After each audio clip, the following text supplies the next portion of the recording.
So our next topic is the Russian Revolution. So in one of the least industrialized of states in Europe, this situation was reversed. Socialists had took over the government through the revolution, through the revolution of October 1970. So the fall of monarchy in February 1970 and the October events are known as Russian Revolution. And how did this come about? What were the social and political conditions of Russia when the revolution occurred? So first we will see the autocratic rule of Tsar. Tsar ruled Russia in 1914. In 1914, Tsar ruled Russia and it included Moscow, Lithuania, Estonia, and parts of Poland, Ukraine, Belarus, etc. It extended to Pacific and it also included Azerbaijan, Georgia, etc.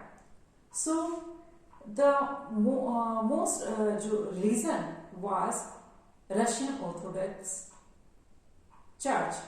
The most famous religion was Russian Orthodox. Most people followed Russian Orthodox Church, but the empire also included Catholic religion, Catholic, Protestant, Muslims, and Buddhists.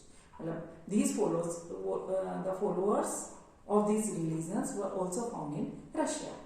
So, what was the condition of peasants in Russia? Peasants, the most of the population was engaged in agriculture. 85% population of Russia was engaged in agriculture, and the people earned their living through agriculture. And this proportion was higher than the other European countries. In France and Germany, this proportion was between 40 and 50%. And the cultivators produced crops for market as well as for their own needs. And Russia was the exporter of the grains also. So, this was the condition of peasants. Next is status of industries. Industries were very few in Russia. They were found in pockets, and the most prominent industrial areas were St. Petersburg and Moscow. Craftsmen produced most of the things. Many large industries existed near the workshops, craft workshops, and many industries were set up in Russia in 1890. Many new industries were set up in Russia in 1890 when the railway network in Russia expanded and the foreign investment increased. जब railway network फैल गया, विदेशी निवेश बढ़ा, तो वहाँ पे जो इंडस्ट्रीज थी वो 1890 के बाद स्थापित होनी शुरू हो गई. So the coal production doubled. कोयले का उत्पादन डबल हो गया.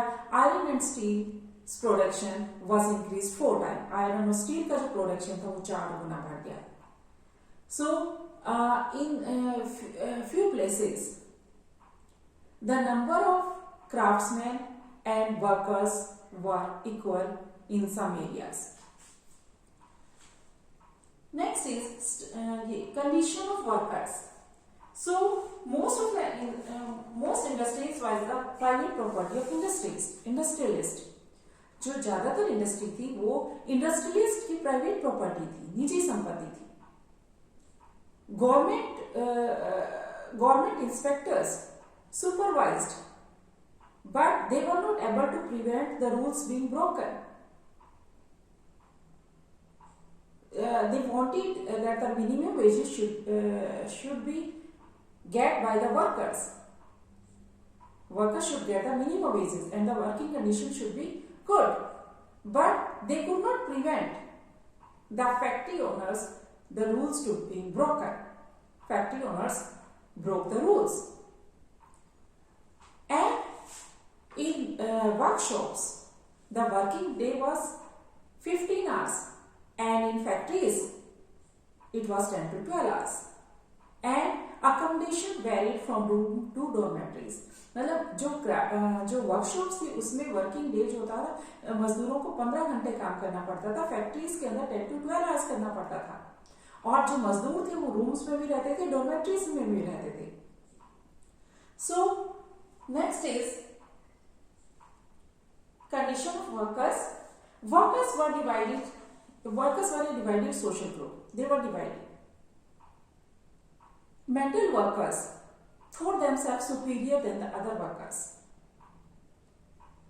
A metal worker at St. Petersburg recalls that metal workers considered themselves aristocrats among other workers. वो अपने आप को मेटल वर्कर जो थे वो अपने आप को सुपीरियर समझते थे दूसरे वर्कर्स के बीच में, because they thought that their work required more training and skill. So they thought themselves aristocrats, they thought themselves superior among the other workers. The woman worker was 31%. Woman worker was the 31% of the labor force in factories. Woman worker जो थे वो 31% थे factories के अंदर, but they were given less wages than men. उनको आदमियों की अपेक्षा कम वेतन दिया जाता था. So this difference between the workers was shown in their dresses and manners. उनकी ड्रेस और मैनर्स में ये दिखाई देता था उनके बीच में जो डिफरेंस था.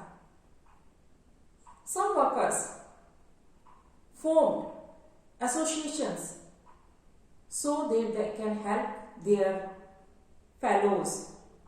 Yeah, they can help their colleagues in time of distress. But these associations were few. ये जो associations थे ये केवल कुछ ही. Despite divisions, workers did unite to strike work. There was a division among the workers, but despite this fact, they unite when they did the strike. And these strikes were frequent in textile industries in 1896 to 1897. And this strike was also held in metal industry in 1902. In the countrysides, peasants cultivated most of the land. In the countryside, peasants cultivated most of the land. But crown, nobility, and the church, they own most of the properties. They own most of the properties. Like workers, peasants were also divided. Like workers, peasants were also divided, and they were also deeply religious. But except in a few cases, the peasants in Russia, they did not respect the nobles. In the French Revolution, in Brittany, the peasants fought for the nobles. Peasants respected the nobles and they fought for the nobles. But this was not in Russia. In Russia, peasants did not respect the nobles. They wanted that the land of the nobles should be given to them. And sometimes they refused to pay the rent and they even murdered the peasants. In Russia, peasants even murdered the nobles. In Russia, peasants even murdered the nobles and peasants wanted the land of the nobles should be given to them. So, they did not have any respect for the nobles. In 1902, this occurred on a large scale in South Russia. And in 1905, such incidents took place in all over Russia. And Russian peasants were different from other European peasants in one another way also. Russian peasants were different from other European peasants also. They divided their land periodically. They pulled their land together periodically, and their commune divided it according to the need of the individual's family. कुछ समय के बाद वो अपनी भूमि को इकट्ठा कर लेते थे और फिर उनका जो कम्यून होता था वो उसको परिवार की जरूरत के अनुसार उसमें बांट देता था. So next is socialism in Russia. All political parties were illegal in Russia before 1940. All political parties were illegal in Russia before 1914. 1914 से पहले रशिया के अंदर सारी पॉलिटिकल पार्टीज इलीगल थी. Then the Social Democratic Workers Party was founded in 1898 by the socialists who respected Marx's ideas, but it worked as an illegal organization due to the government policies. It set up a newspaper, mobilized workers. Some Russian socialists felt that Russian peasants' custom of dividing its land after some time made them natural socialists. Some Russian socialists felt that the system of peasants dividing their land periodically made them natural socialists.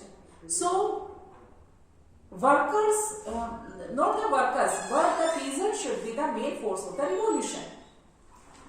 Peasants should be the main force of the revolution. And Russia could become a socialist before the other European countries. Russia could become the socialist quickly than the other European countries. Then the socialists were active in countryside also. They formed the Social Revolutionary Party and they demanded, they struggled for peasants' rights, and they demanded the land of the nobles should be transferred to the peasants. But Social Democratic Workers' Party disagreed with Social Revolutionary Party about peasants. Lenin felt that peasants were not a united group. Some were rich and some were poor. Some were worked as laborers and others employed workers.